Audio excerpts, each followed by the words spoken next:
நாம் சீவக சிந்தாமணியை பார்த்துட்டு வரோம். இப்பொழுது நான் பார்க்க போகிறது இலக்கணியார் இளம்பகம்.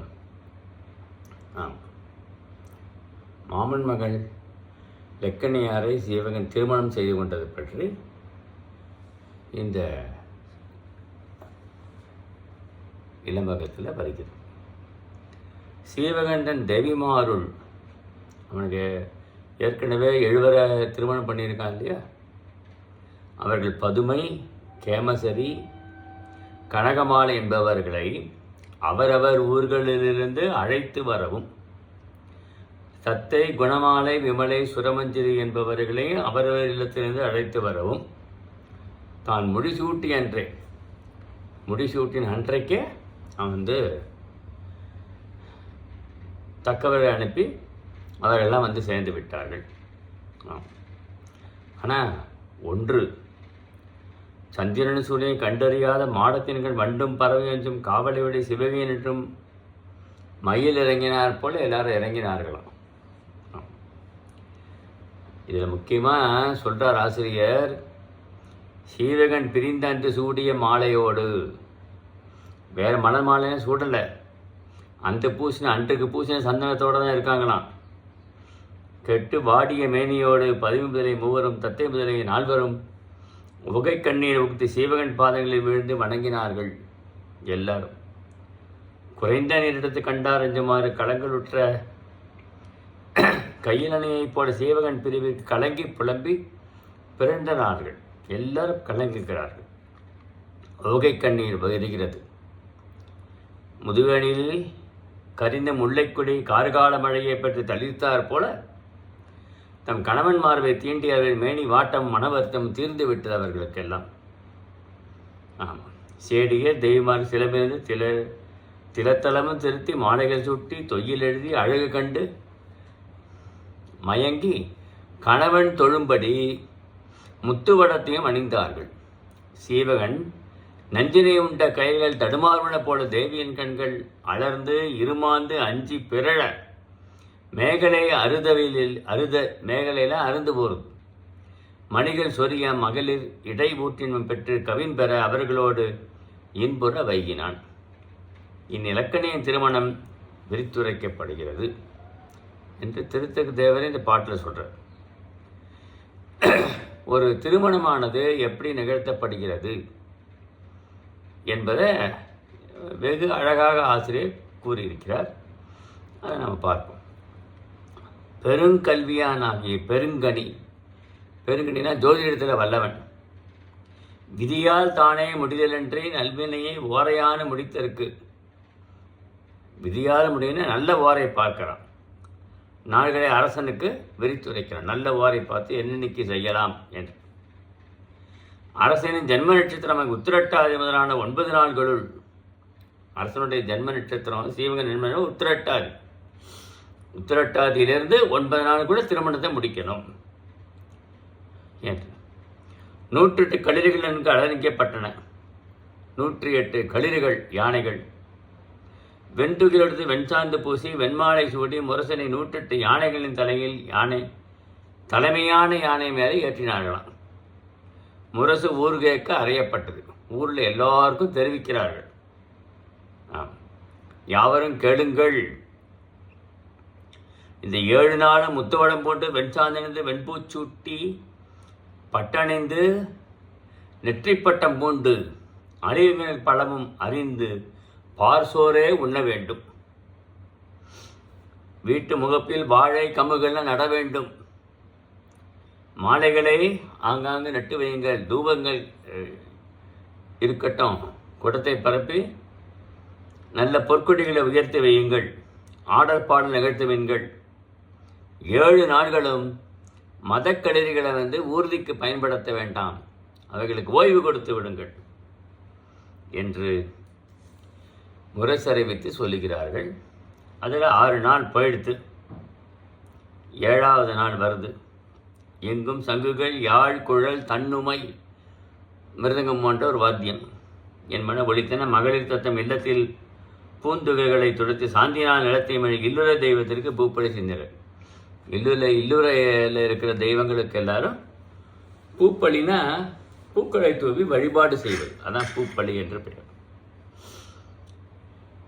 பலரையும் வரவேண்டி வரவேற்று கண்ணனும் நெய்யும் பெய்த பாலடி சிலை உண்பித்து. கண்ணன்னா கரும்பு சாறு நெய் போட்ட பாலடி சிலை வந்து கொடுக்குறாங்க எல்லாரும்.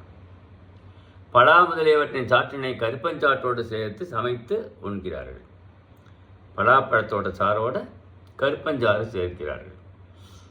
தாம்பூலம் வழங்குகிறார்கள். இளநீரை வழங்குகிறார்கள். சொர்க்கலோகமோ கற்பகமும் காமவல்லியும் ஊரில் வந்து தங்கின போல ஊர் தோற்றமளித்துதான். சொர்க்கலோகத்தில் இருப்பது போல இருக்க அந்த ஊர், அவ்வளவு நன்றாக இருக்கிறதாம். மக்கள் கூட்டத்தின் வலுவை தாங்காமல் நிலைமைகளே கொஞ்சம் நெடுகிறாளாம். அவரோட கூட்டம் நிரம்பி இருக்கு என்று ஆசிரியர் சொல்லுகிறார். கமுகு, வாழை, உரையிட்ட கண்ணாடிகள், பூர்ண கும்பங்கள் என்பன எங்கு பார்த்தாலும் பொழிந்தன. அரண்மனை அரசர்களின் மாலைகளின் தாது தரையில் பல மகளிர் பாதங்கள் நிலத்தை தீண்டவில்லை.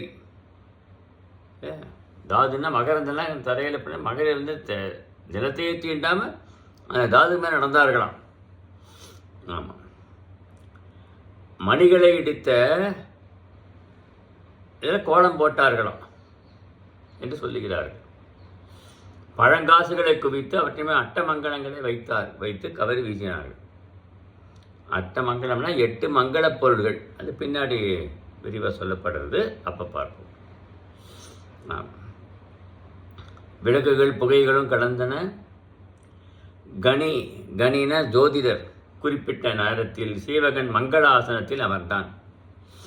மங்களமான அருகும் அரிசியம் மீது தெளித்தார்கள். அருகு அரிசியம் மேலே தெளித்தார்கள். அபிமந்திரித்த பொற்கருவியை அவன் முகத்தில் சேர்த்தி முன்மேரை சற்று நீக்க நாவிதன் என்ன பண்ணுறான், அவருக்கு பொன்னாளாகிய கருவியை வச்சு முகத்தில் சேர்த்து சவரம் பண்ணுகிறான். இலக்கணியினுடைய புருவமயிரையும் அவன் செய்கிறான். இந்த நாவிதன் எப்படிப்பட்டவன்னா, ஏற்கனவே முனிவனாக இருந்து சாபத்தினால நாவிதன் ஆயனானான். அது என்ன சாபம், ஏன் அப்படி அவனுக்கு ஏற்பட்டது என நச்சினார்கணிகளே சொல்லலை. நச்சினார்கணி உரை வகுத்திருக்கார் சிவ சிந்தாமணிக்கு. அவர் உரையை உட்கொண்டு தான் நான் இதெல்லாம் சொல்லிட்டு வரேன். ஆனால் அவரே வந்து இதுக்கு சொல்ல முடியல, என்ன சாபம் என்று தெரியவில்லை. அப்படிப்பட்ட நாவிதன் சந்தன பூசிய கொம்புகளுடைய யானைகளின் குடங்களை நிறைக்க நீரை தாமரை மலர்களால் குடங்கள் வாயை மூடி, தாமரை மலர் குடை நிலையில் மகளிர் கொண்ட வெள்ளி ஆசனத்தில் சீவகன் இருத்தவை. வெள்ளி ஆசனத்தை அவனை அமர்த்தி அருகம்புள்ள நெய்யில் துவைத்து நெய் தைத்த மகளிர் அவன் இலக்கணையோடு சக்கரவாள் சக்கரவர்த்திய உலகம் அவன் அடிநிழலில் வைக இமவானைப் போல நிலை பெற்று பல்லாண்டு வாழ வேண்டும் என்று வாழ்த்துகிறார்கள் எல்லாரும். மண்ணாலும் அல்லனவற்றாலும் நெய் போக தேய்த்தபின் அத்தூய குடிநீரை கொண்டு மன்னர் குளிப்பாட்ட காட்சி பருதி ஒளி மறைய மதியம் சுரியும் கதிர் போல தோன்றியது. அந்த காட்சியை வந்து எப்படி இருக்குங்கிறத ஆசிரியர் வர்ணிக்கிறார். மணிகளாகிய தூண்களோடு வெள்ளியால் வைந்த கூட்டத்தில் வெள்ளிக்கட்டின் மேல் நித்திர விதானத்தின் நிழலில் சீவகன் காலை ஞாயிறு போல காலையில் ஞாயிறு இருப்பது போல இருக்கிறான். அவன் தன் குஞ்சியின் ஈரத்தை, ஆண்களுடைய தலைமுடிக்கு குஞ்சி என்று பெயர், அந்த ஈரத்தை வந்து புலர்த்துகிறார்கள். அப்புறம் செந்நிற எளிமையில் பட்டு உடுத்து குழை ஒளி வீச காமன் போல அமர்ந்தானாம். மகளிர் அவன் நீரிலே தோய்த்த அரிசியை தெளித்து தீபம் சுற்றி கண்ணாடியும் காட்டினார்கள் அழகு பார்ப்பதற்காக. அரசர் பலன் கவரி வீசினார்கள். அருகையும் மலரையும் கலந்த நீரினாலே சீவகன் இடைகளை கழுவி அட்டமங்கலங்களை காட்டினர். 8 மங்களப்பொருள் சொன்னே. லக்கணியை வாழ்த்தி வெள்ளி மனையில் இட்டு ஆசனத்தில் அமர்த்தினார் அவளை பொன்னே மணியே அமிழ்தே என்று விழித்து அவள் கூந்தலில் அருகால் நெய்யை தடவி, அருகம்புல் தான் முக்கியம். அங்கே அருகெடுத்த நெய்னா எண்ணெய், அதை வந்து தடவுகிறார்கள். அவள் அமர்ந்திருந்த ஆசனத்தில் இருபுறம் 2 யானை குடங்கள் நீரோடு நிற்க நீரினாளுக்கு துவர் முதலியவற்றை தேய்த்து சுண்ணமும் குங்குமமும் தடவி நீராட்ட, சுண்ணப்படி குங்குமப்பழம் சேர்த்து அவளுக்கு நீராட்டல் செய்கிறார்கள். அவள் கஜலட்சுமியைப் போல விளங்குகிறாளாம். நறுமணப் பொருள்களை வண்டலிட்டு தேனினம் பாட ஓடியதான் அப்படி வர்ணிக்கிறார். பவளத்து நாட்டப்பட்ட முந்து மண்டபத்திலே அவளை வைத்து வட்ட அணையில் அமர்த்தினார்கள். மகளிர் அணைகள் முதலையன்றி அவளை சூழ்ந்தனர். இதில் விலாசி என்பவள்தான் அலங்கார மாலை என்பவளும் அவளுக்கு ஒப்பனை செய்ய தொடங்கினார்கள். அரச உலாவின் வழக்கொம்பை அரச உவாவின் வழக்கொம்பை அறுத்து மணி அழுத்தி மனம் தங்குமாறு செய்த சீப்பினால் இலக்கணியின் எப்படி சீப்பு செய்கிறார்கள்ங்கிறத சொல்றார் பற்றி ஆசிரியர். அரச மரத்தோட கொம்பு அரச உவாவு, அந்த கொம்பை எடுத்து அதில் மணியினால் நல்லா அறுத்து சீப்பு செய்து அந்த சீப்பினால் தலையை வாருகிறார்களாம். ஆமாம், கொண்டையை போடுகிறார்கள். கொண்டை போடுகின்ற வழக்கம் அப்போவே இருந்திருக்கு. பனிச்சம் துஞ்சை முதலியை விரித்து அவள் முகத்துக்கு ஏற்ப இமில் போல கொண்டையை விலாசி என்பவன் முடித்தாள். கொண்டையை போட்டு முகத்துக்கு ஏற்றவாறு கொண்டையை செய்கிறார்கள். மின்னல் பொடி பட்டத்தை அவளுக்கு அதில் ஒரு நெற்றி பட்டங்கள் மாதிரி ஒரு இதை சேர்க்கிறாளாம். முல்லைச்சூட்டை முல்லை மலரை அவருடைய கற்புக்கு அடையாளமாக கூந்தலிலே சொருகி வைக்கிறார்கள். அதனுடைய கூளைப்பூவை சேர்க்கிறார்கள். சங்கு வேலைகளை முன்கையில் இடுகிறார்கள். தோள்கள் சாந்தினால் கொடிகளை எழுதி, தோள்கள்னா சாந்துனாக்க சந்தனம்னு அர்த்தம். ஆமாம், நானும் முத்துவடமும் அணிந்தாள். லக்கணை இடை முறியுமாறு விழா செய்த ஒப்பனையை கண்டு காமன் அம்பு எய்ய மறந்து கொடிய ஒப்பனையான் காண விரும்பவில்லை என்று போய்விட்டானோ. அவள் காமனே இந்த ஒப்பனையை பார்க்க முடியலன்னு போயிட்டான். நிறைமதியின் கதிரை உடுத்தார்போல் லக்கனின் அருமணங்கோள் வெண்பட்டு உடுத்தாள். பின் குரங்கு செறிங்கிற ஒரு ஆபரணம், அதெல்லாம் கிண்கிணி சிலம்பு முதலியவற்றை பாதங்கள் அணிகிறார்கள். அப்புறம் செந்நிற குழம்பினால் லக்கனின் பாதங்களை அழைக்க செம்மஞ்சு குழம்புன்னு சொல்கிறோம் இல்லையா, அது மருதாணை போல ஒன்று. கைகள் பவளவா நெற்றி முதல் உயிர் கழுத்து என்பனவற்றில் கண்டார். ஒப்பனை எல்லா இடத்திலும் ஒப்பனை செய்தார்கள் அழகாக. முளை அல்குள் முடியலவற்றை நோக்கிய அளவில் இவளை நுகர்தற்கு ஆண்மையை தான் விரும்பி நின்றனர். பிரம்மன் இவளை கண்டால் என்ன செய்வானா, நாம் படைத்த வடிவு அன்று என்று மயங்குவானாம். மயக்கமற்ற முனிவர்கள் கூட மயங்குவார்களா. இவள் அழகை கண்டால் இந்த இல்லத்தில் வாழ்பவர்கள் எல்லாரும் எங்கன பிழைத்தல் கூடும். லக்கனை நல்வினையை உடையரிடத்தே சென்று மீளும் திருவுக்கு ஒப்பாக அவள் வெகுண்டவள் போல கண்கள் சிவந்து காணப்பட்டாள். லக்கனி மல்லிகை மாலையை புனைந்த முடி இருளையும் தனியே வெட்டி எடுத்து நிலாக்கற்றையும் தனியே வெட்டி எடுத்து ஒன்றை விட்டு ஒன்றாக இயற்றி ஓரிடத்தே குவித்தார் போல இருந்ததாம். அதுதான், உங்கள் உயிரை ஓடிப்போய் பாதுகாத்து கொள்ளுங்கள். லக்கனை அழகை நினைத்து மனம் வருந்தாதீர்கள். இவள் உறவினர் அருளன்று இவள் அழகை கண்டு உலகம் அழியுமாறு விட்டிடனும் நாம் இவள் அழகை மறைத்து உலகை காப்பாற்றுவோம் என்று வெண்குடையும் விசிறிகள் அவரது அழகை மறைத்தன. விசிறுகிறார்கள், வெண்கொற்ற குடையில் போடுகிற சாமரம் போடுகிறார்கள். கரும்பே தேனே குயிலே பூவாய் பாவாய் இரு செடியை போற்றுகிறார்கள். லக்கனை தெய்வ மகள் போல தெய்வமாக நடந்து வருகிறாளாம். அவளை பார்த்து எல்லாரும் மற்ற அரசர்கள்லாம் கூட மயங்குகிறார்களாம். சீவகன் ரொம்ப கொடுத்து வைத்தவன் தான் இவளை திருமணம் பண்ணுறதுக்கு என்றெல்லாம் நினைக்கிறார்களாம். இவர் சீரடி ஊடகால் தன் தலைமுடி மேல் படும்படி நோற்றம் சீவகன் தான். நாம் அந்த அதை செய்தலையுமே, நாம் அந்த தவன் செய்யவில்லை என்று மற்ற அரசர்கள் நினைக்கிறார்களாம். இப்படி லக்கனை அமுதையாறு கொடிகள் அசையச் சென்று வேள்விச்சாலை மடிவிலே சிறிது பொழுது தங்கியது. வேள்விச்சாலை லக்கணை வைக்க தன் கண்களை கைகளால் மூடிக்கொண்ட காட்சி வானத்தில் அரவு நிலவை சேர்ந்த காட்சியை ஒத்துறார். கைகளால் மூடினாக்க அவள் முகமே சந்திரனை போல இருக்கு. கைகளை மூடினால பாம்பு மூடியது போல இருக்கான். திரைகள் அங்கமாக பாதாள முத்தியாகும் கரைகள் வேள்வியாக வைத்து அந்தனர் மேடையிலே அந்தனர்கள்லாம் மேடை அமைத்து அதில் முத்தியை வளர்க்கிறார்கள். மணல் தருப்பை சமிதை என 3 நாள் குண்டமைக்கிறார்கள். 2 ரத்தினம் பதித்த அகல்களில் நீர் பெய்து, ஒரு மணி அகலில் நெய் பெய்து, ஒரு பொன் அகலிலே தூபம் பெய்து அவற்றை வைக்க வேண்டிய இடங்களில் வைக்கிறார்கள். அந்த யாக இடத்துல பொற்களத்தை நெற்பொறியை நிறைய பெய்து அம்மியும் வைத்து பாலையும் நெய்யையும் கலந்து வைக்கிறார்கள். அம்மி மிதிக்கணும், அதுக்காக அந்த வேள்வியில் பொரியை போடணும் இல்லையா, அதுக்காக பொறி. பிரம்மமுடியாக தர்பையால் முடித்து வேள்வி கொண்டு கோடுகளை முறைப்பட அந்த எவ்வளோ அழகாக சொல்கிறார் பாருங்க. அந்த கோடு இப்படி போடுகிறார்களா வேள்வி குண்டத்தில். ஆமாம், அதை எப்படி சொல்கிறாரு? தென்கீழை கோடியிலும் வடகீழை கோடியும் 2 சமதை வைத்தார்கள். இப்படி கோடு இப்படி நம்ம கோடு போடுற பார்க்குறோம், 2 பக்கம் சமதை வைக்கிறார்கள்.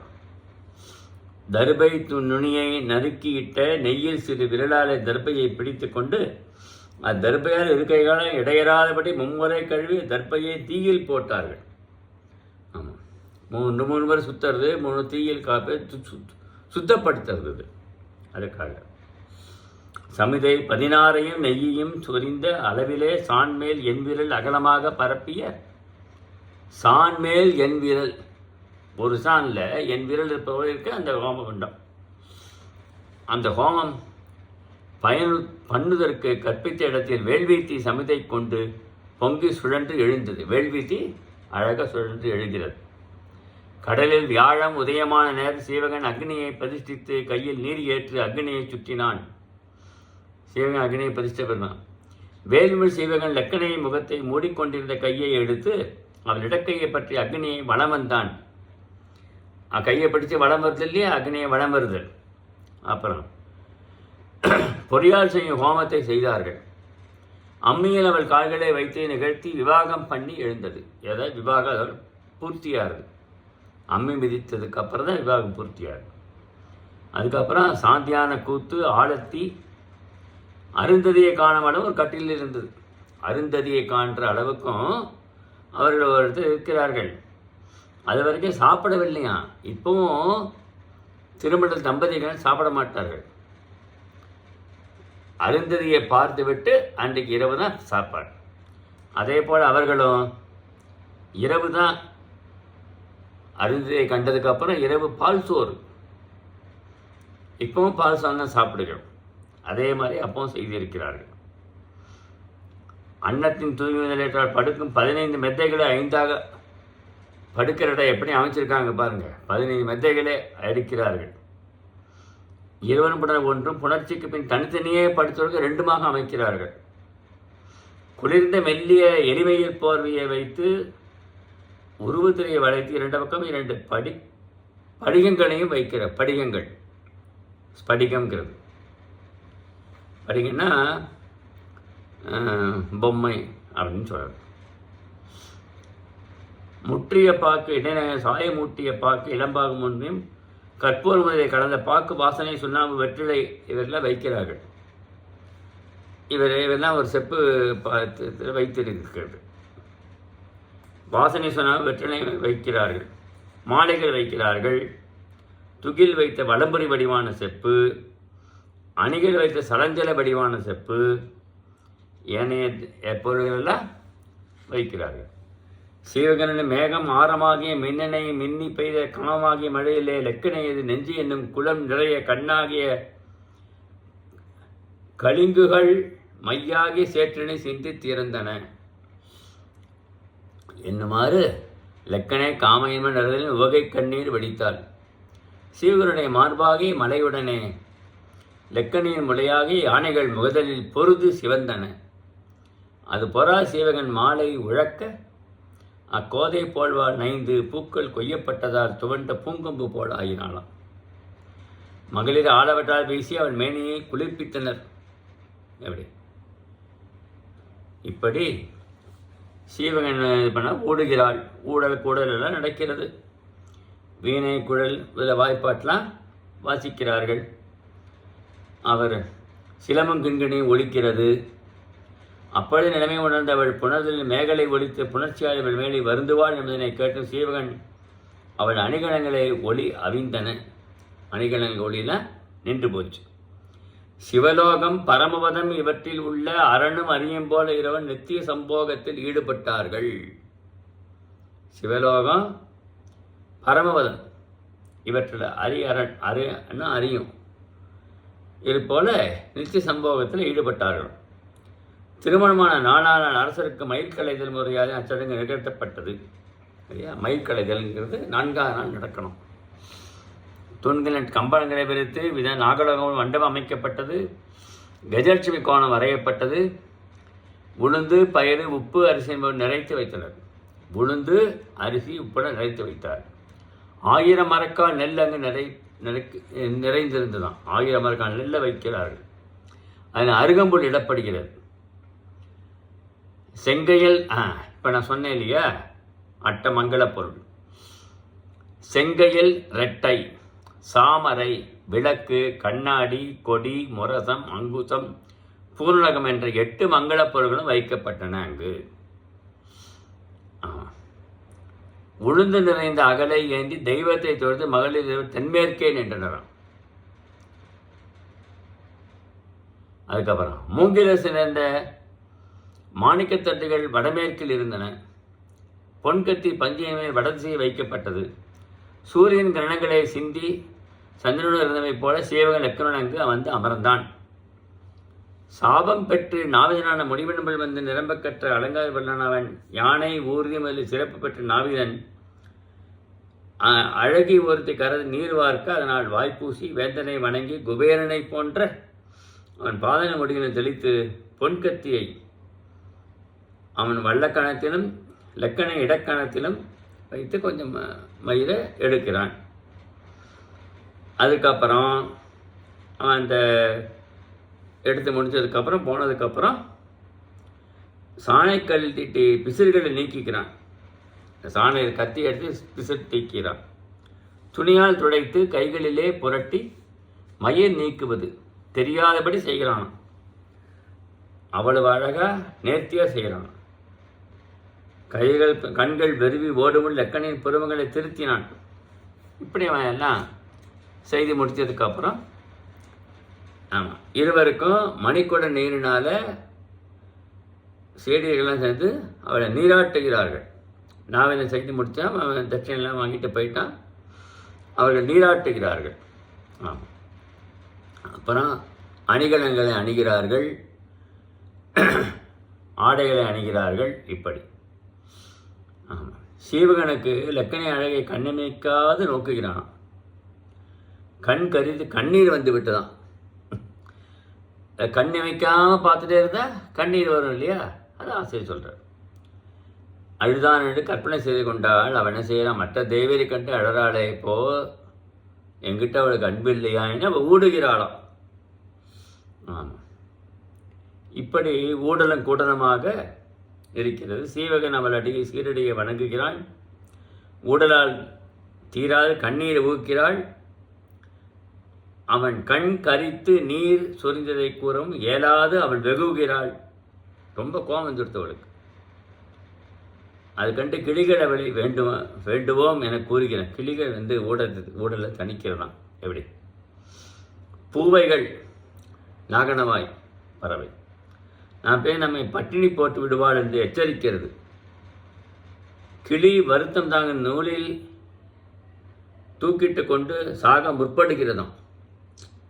அது கண்டு லக்கணை சிரிக்கிறாளாம், ஊழல் தீர்ந்து விடுகிறது என்று ஆசிரியர் சொல்கிறார். 7 நாள்கள் இவ்வாறு கழிகிறது. 8ஆம் நாள் காலையில் முறைப்பட்டு நீராடி தலைமாலை சூடி சுண்ணப்பொடி பூசி பூநூல் புனைந்து குண்டலம் அணிந்து வெண்பட்டுடுத்து பசுக்கூட்டங்களிடையே காளை போல சீவகன் திகழ்கிறான். மகளிர் ஊனையும் உயரையும் கவரும் எழிலோடு விளங்கினான். எப்படி அவன் சீவகன் முகப்படாத்தினுடையதாய் 9 சுருந்து ஆதிசேரம் போன்ற துதிக்கை உடையாய் 100 பெண் யானைகள் சூழ பெரிய மழையின்றார் போல கருமையும் காய் நெல்லையும் உண்டு கற்பூரம் அணிந்த கம்பத்திலே கட்டப்பட்டு நின்ற சூடாமணி என்னும் யானை மேல மன்னர்கள் மணிமணி மீது காலை வைத்து ஏறி பேருடைய வெண்குடை நடலில் ஞாயிறு போல அமர்கிறான். அரசர்கள் வெண்சாமரை வீசுகிறார்கள். நாற்படைகளும் தன்னை சூழ்ந்து வீதியே வருகிறது. வீதியிலே உலா வருகிறான் சீவகன். பறவைகள் இருள் வந்ததோ என்று வருந்துகிறதான் கரெக்ட பறவைகள்லாம். அப்படி சற்று உதிர்ந்த மாணிக்கங்கள் நெருப்பை நினைத்து நிலத்துக்கு வராமல் அன்னங்கள் நீரிலேயே தங்கியிருக்கான். மாணிக்கத்தை நெருப்பு மாதிரி இருக்க மாணிக்கம் வந்து நெருப்பு நினைச்சிட்டு அன்னப்பறவைலாம் குளத்திலே தங்கியிருக்கு. வரவே இல்லையாம், வெளியிலே வரலையாம். மயில் இந்திரகோப பூச்சிகளிட்டு கருதி வந்து கொத்துவதற்கு வருது. பூச்சியில் ஒன்று ஏமாந்து போய்விட்டலாம்.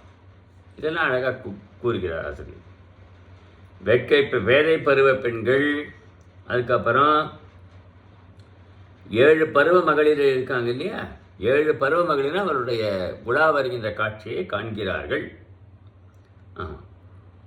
பவனி காண வந்து முத்துமான குந்தன் முதலில் மோத பெரும்பை பருவ மகளிர் வந்து நிற்கிறார்கள். அதுக்கப்புறம் மங்கை பருவ மகளிர் வருகிறார்.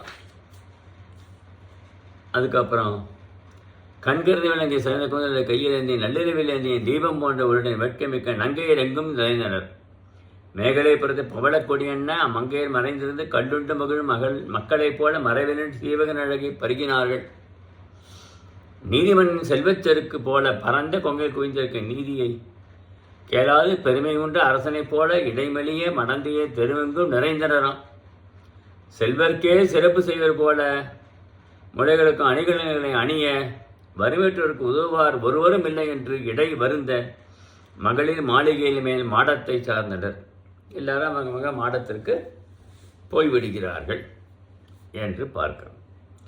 கார் போன்ற கூந்தல், அங்கே மின்னலை போன்ற குண்டலம், நீலமுத்த கண்களை உடைய மகளிரின் திங்கள் அண்ண முகங்கள் மேல் நிலத்தில் நிறைந்தன. ஒரு பாதி அணிகள் அணிந்த அளவில் சீவகன் பவனி வர அவனுக்கு வழங்குவதற்கு தொடுத்த மாலைகள் தேன் பெருகி உந்திச் சுழலிலே ஒழுக, ஒரு பாதி அணியா நாணத்திலே ஒரு பாதி மறையன் என்ற மகளிர் சிவபெருமான் உடம்பில் ஒரு பாதியாக உமாதேவியை ஒத்தனராம் என்று வர்ணிக்கிறார் ஆசிரியர். கண்ணியர் சிலர் அவசரத்தில் அணிகளை மாற்றி அணிந்து வருகிறார்களாம். காதில் அணிந்த மூக்கு அணிந்த காதில் இப்படி மாறி மாறி அணிகிறார்கள்.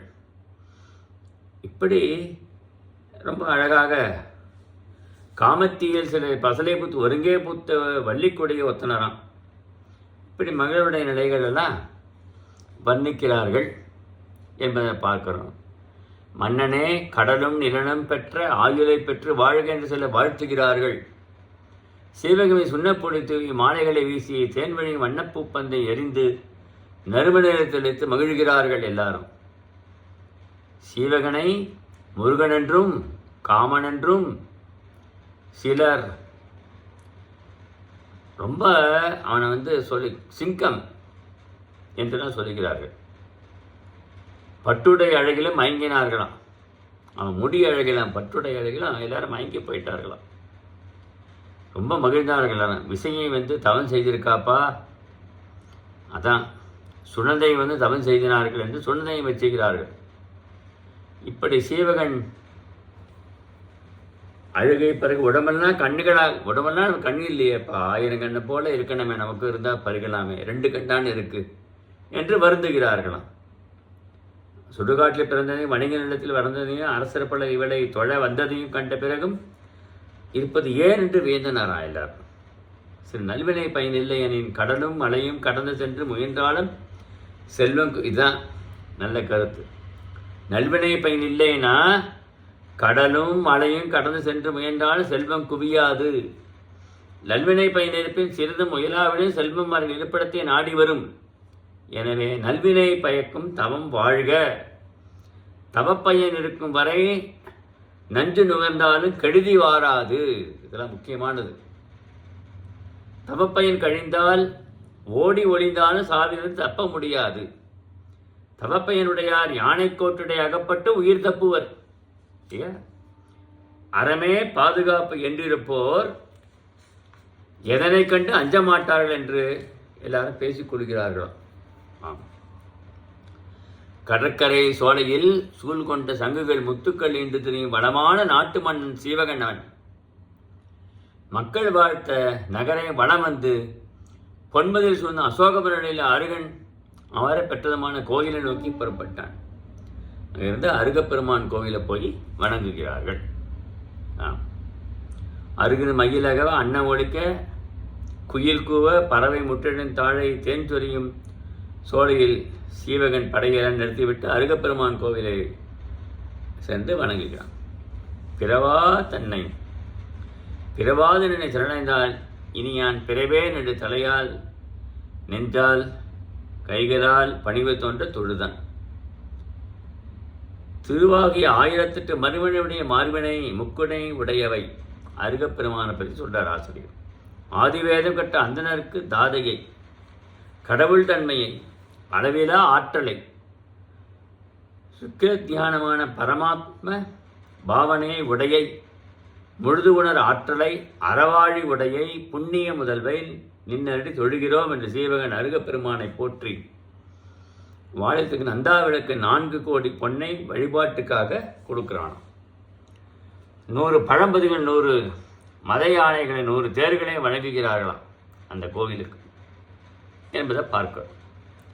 அரமனை யானை தந்தாலாகிய அரியணை நாமகள் புகழ திருமகளை புணர்ந்து வீட்டிலிருந்தான் அவன். கந்து கடனுக்கு வணிக கொடுத்தார் கம்பு இல்லாத அரசுமையை வழியை கொடுத்து குறுநில மன்னனாக்கினானா கந்து கடனை. சுனந்தைக்கு பெருந்தி என்ற பட்டம் வழங்கினான். தனக்கையாரிடம் எதுவும் வேண்டாத சீவகன் மன்னிடம் எனக்காக நீங்கள் இதனை ஏற்க வேண்டும் என்று வேண்டி தன் தம்பி நந்தட்டனை இளவரசனாக்கினான். அவன் தன் குலமகளிரின் அரச மகளிரை மனத்தில் மரபு மீறியாதேன் தன் தம்பியர் நபுல விபுலர்களுக்கு அரச மகளிரை மனம் புரிவித்தான். அவர்களுக்கு நாடுகளை நல்கினான்.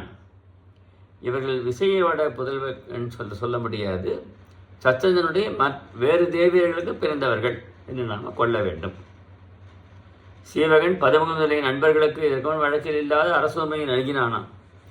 ஒரு மோதிரம் செம்பொன் பட்டம் கண்ணின் விவற்றை நல்கினான். புத்திசேன நந்தனாவில் அவனுக்கு அரசுரிமையை வழங்குதல் ஏற்றதே. தன்னை வளர்த்த செவிலித்தாய்களுக்கு நாள் ஒன்றுக்கு 1000 பொன் ஊர்களை வழங்கினானான். மைத்துனர் லோகபாலனுக்கும் விசயனுக்கும் யானை தேர் முதலியவற்றை வழங்கினான். மாமன் கோயில் கட்டிகாரனுடைய உடைமைகளை எல்லாம் வழங்கினான். தேவன் சுதந்திரனுக்கு ஒரு கோயில் அமைத்தானா, சுதந்திரனுக்கு ஒரு கோயில் அமைக்கிறான் இல்லையா. அவன் வரால் நாடகமாக எழுதி நடிக்கும்படியாக செய்கிறானா ஆங்காங்கு. அவன் சிறுவனாக விளையாடியது ஆலமரத்தடிக்கு அந்த ஆலமரத்தடியில் பொற்பீடம் வைத்தான். 5 ஊர்களை முட்டூட்டாக வழங்கினானான். மனைவி ஜென்மனும் பார்ப்புகள் அரசியல் பட்டம் பெற்றனர். தேவியர் கந்தர்வதத்தின் திருவடிகளில் விழுந்து வணங்கினர். அவர்களுக்கு 5.5 கோடி பொன் வழங்கி அவர்களுக்கு வேண்டும் சாந்துக்கு உணமா நாடோறும் 1000 பொன் ரூபாய் வழங்கும் நிலங்களை வழங்கினான். எல்லாருக்கும் உற்றார்வனுக்கெல்லாம் உதவினானான். அவன் ஆட்சி பாலை நிலமெல்லாம் கோடை மலர் பூத்த அன்னங்கள் மறந்த மருதமாக இருந்தன. பாலை நிலமே இல்லையா, எல்லாம் மருத நிலமாக ஆயிடுச்சு. இவன் செய்த அறத்தின் பயனாக மாதம் மும்மாறி பொய்கிறது. மடைப்பள்ளியில் பசுவினை வழிதலால் எல்லா இடங்களும் ஏரிகளாயின. போகபூமி தேவருலகம் நாகருலகம் ராசாமூரத்தை கண்டு நாணி பெருமை இழந்தனவா. அதையெல்லாம் இவ்வளவு இல்லறம் சிறக்க திரேதாயுகம் போல நாடு சிறப்பட்டது. அரசர்கள் தலைவர்கள் அவனை காண வந்திருக்கிறார்கள்.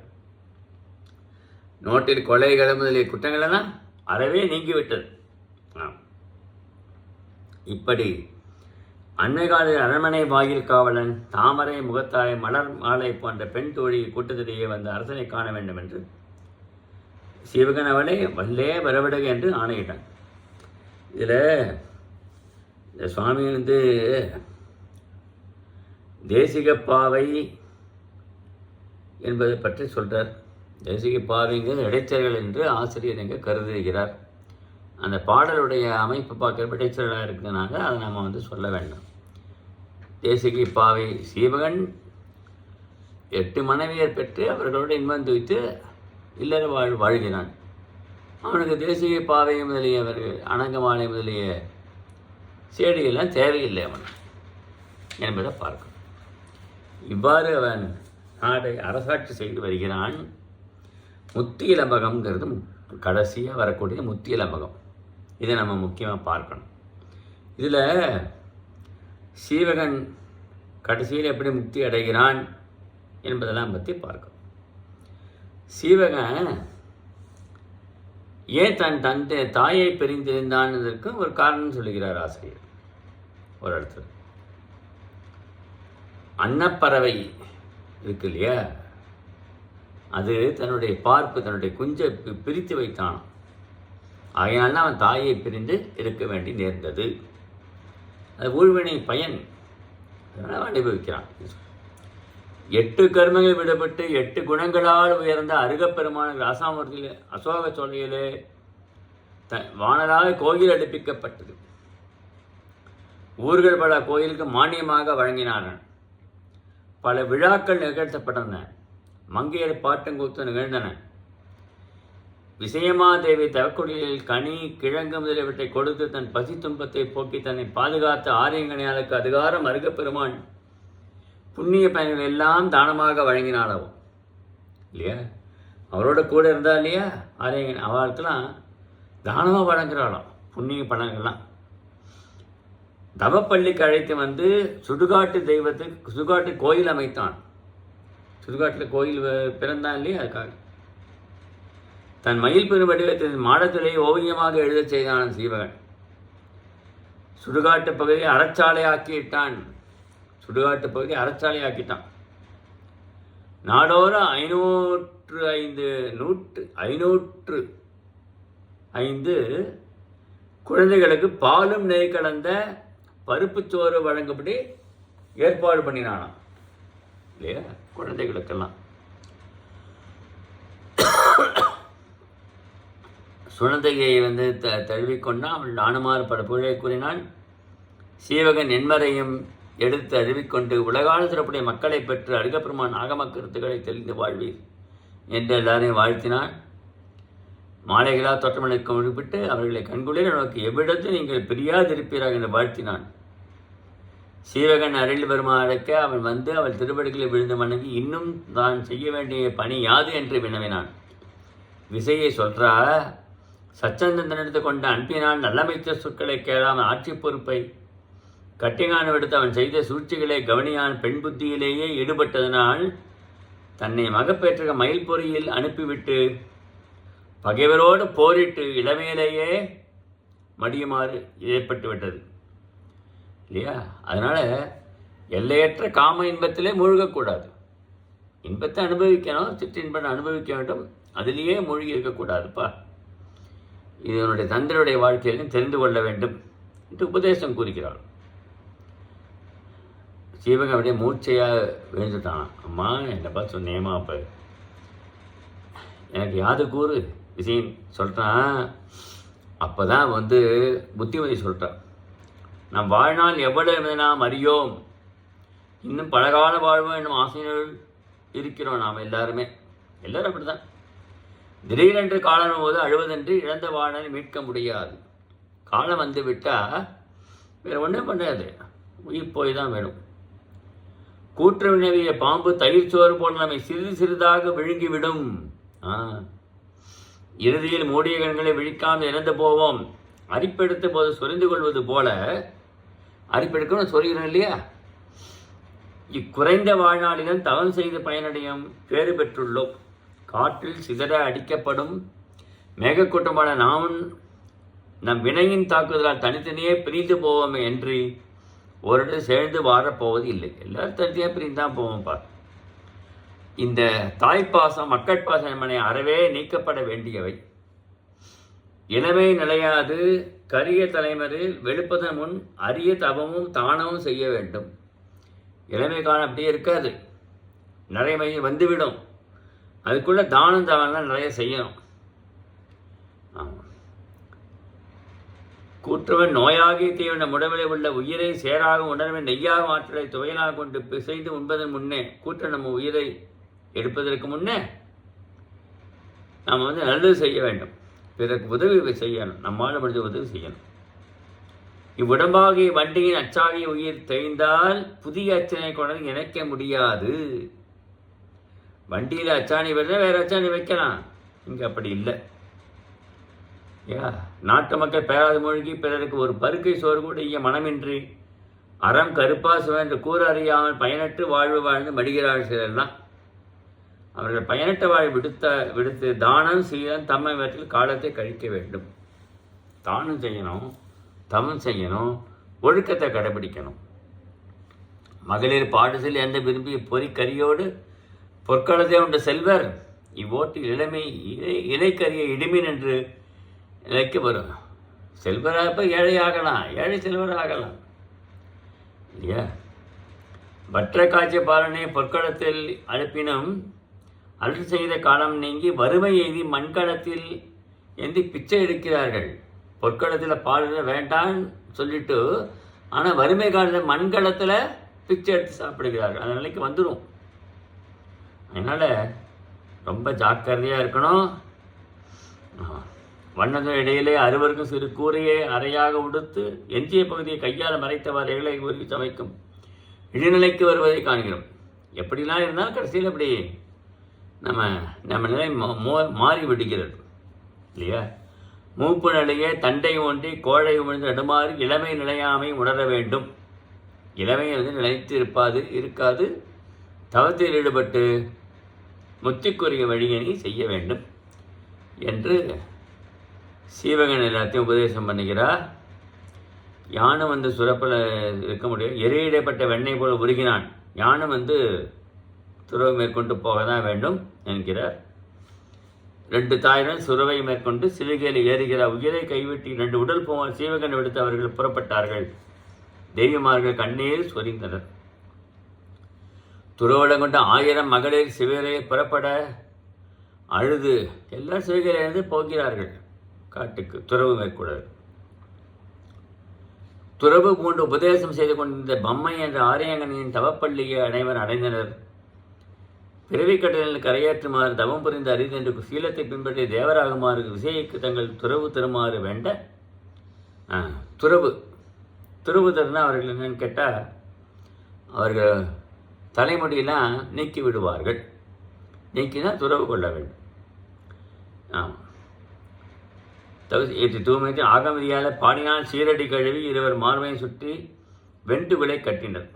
மற்றவர்கள் திருவிழைகள் கழுவப்பட்டு மார்பத்தில் வெண்டுகில் இறுக்கி எப்படி துறவு செய்கிறார்கள் என்பது சொல்கிறார் ஆசிரியர். ஆசனங்களை கிழக்கு நோக்கி அமர ஆரியகனைகள் அவர்கள் கூந்தலை எஞ்சாது பறிக்கிறார்கள். பழைய மயிலை உகுத்த மயில்கள் போல இருந்தனராம். இறைவன் ஆகமத்தை பொருந்தி அவர்கள் பொற்கொடத்தை நன்மணிகளை இட்டு நிரம்பினார் போல உடம்பை விருப்பு வெறுப்பட்ட குணங்களால் நிறைந்து விளங்கினர். விசை உள்ளிட்டாரை அனைவரும் பூவிட்டு வணங்க சீவகனம் வணங்கி விசையிடம் தாங்கள் கண்ணில் காணுமாறு சில காலம் அந்நகரில் இருக்குமாறு வேண்ட விசையை மறுமாற்றம் தாராதிருக்க பம்மை சீவகன் விசையை மகன் தாய் என்ற பாசத்தை விடுத்து விட்டாள் என்று கூற சீவகன் என்னை அடியவன் என்ற நிலையில் ஏற்றுக்கொள்ள வேண்டும் என்று வேண்டுகிறான். சரி, அதுக்கு உடன்படுகிறாளாம். என் பெற்ற தாய் எனக்கு மிகுதியாக தொடர்பு இல்லாத அவர் சொன்னதை பெற்ற தாய் இல்லாட்ட வளர்ப்பு தாய் இல்லவா என்று. இப்படி கணவனே புதல்வன் ஆசை வந்திருந்தால் இந்த பழியோடு உன் தாய் துறவு நானும் ஏன் இருக்கணும், நானும் துறவு போன போகிறேன் என்று சொன்னதையும் துறவு சென்றாளாம். குறிப்பிட்டாள், நீ அரமனைக்கு சென்று உலகை காப்பப்பா, காக்க வேண்டும், நீ ஏன் காக்கணும். துறக்கவில்லை என்று கூற அவன் மகிழ்ந்தான். சீவகன் அவனை தொழுது பம்மையின ஒப்படைத்து தேவியிடம் மீண்டான். சத்தந்தன் தேவையான் விசையை 50 நுகர்ச்சியும் நீத்த பாவை அண்ணாளாய் தெய்வம் அண்ணாளாய் போகத்தை தீது என்று நீக்கி ஆசையை விடுத்து வீடு பெற்று மட்டையும் வழியில் செலுத்தும் பரமாகமத்தில் கூறிய தவத்தை மேற்கொண்டு தங்கியிருந்தாள். அமைச்சர் சிவனுடைய உள்ளம் துறவின்பால் சேர்ந்து விடுமோ என்று அஞ்சினார்களாம். நீர விளையாற்றல் திசையான இருக்கிறது. வாதையில் நீரை சந்தனத்துடன் நிரப்பி அதனை நெய் தெப்பங்குளை நிறைந்து மாலை முதலிட்ட மகளிர் மன்னர்களும் காந்தரதத்தை கட்டைங்கான ஏனைய தேவி சிவகணா படையம் வகுத்து புனைகளை தழுவி நீரின் கண் போல போர்த்தொழில் செய்தனர். அதை விளையாட்டில் ஈடுபடுத்தினார். தத்தை சிவரியை 1000 தாரிகள் முன்னே மகளை மேல் செலவிட நீரில் மூழ்கி பின் மாடத்தில் ஏறி தம்மை காத்தனர். நீர் விளையாட்டு என்று ஒரு விளையாட்டு உண்டு, அது செய்கிறார்கள். கூந்தலை வருவகை ஒருகை ஏந்தி துகிலை ஒருகை ஏந்தி அவர்கள் சீவகனை சரண சீவகன் சிவிரியை ஏந்தி கார்மழை போல் நிலை பெற்ற தத்தை மாலைகள் ஒச்சியும் கண்ணாலும் கிணத்தாலும் சாந்தாலும் எரிந்தும் அவளை தாக்க. இப்படி அவர்கள் நீர் விளையாட்டை விளையாடுகிறார்கள். இப்படிலாம் இவர்கள் விளையாட்டு நிகழ்கிறது. அதுக்கப்புறம் சீவகன் மின்னல் சேர்ந்த பரிதி போல இருக்கிறானா. அப்பொழுது அகில் புகை மேவி வேது பட்டுடத்து அனிச்சமாலை சூடினார்களாம். மகளிர் இன்பத்தில் முதுவேடி முதலிய 6 காலங்களில் ஈடுபடலானான். வெப்பந்தாய் மேல் நிலத்தில் சந்தன சேற்றடை உள்ளாவி நிலாமற்றி அவர்கள் நிலத்தில் முழுக்க கண்கள் இருங்க புருவம் வளைய பூச்சிகளின் முத்துக்கள் சிந்தின. சீவகன் அக்காலத்தை பாட்டினும் கூத்திலும் கழித்தான்.